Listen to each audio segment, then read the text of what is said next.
விஜயநகரப் பேரரசை நிறுவியவர்கள் யாவர்? ஹரிஹரர் மற்றும் புக்கர்.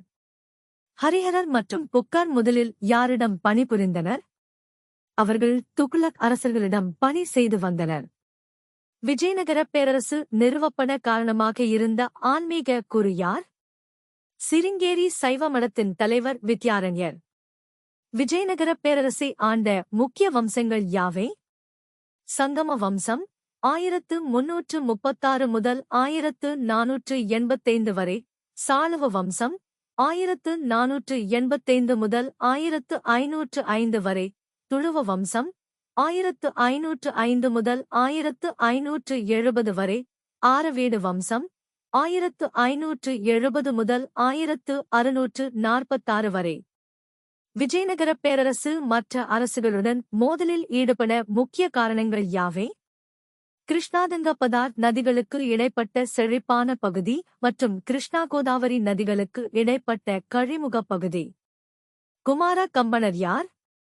அவரது முக்கிய சாதனை என்ன?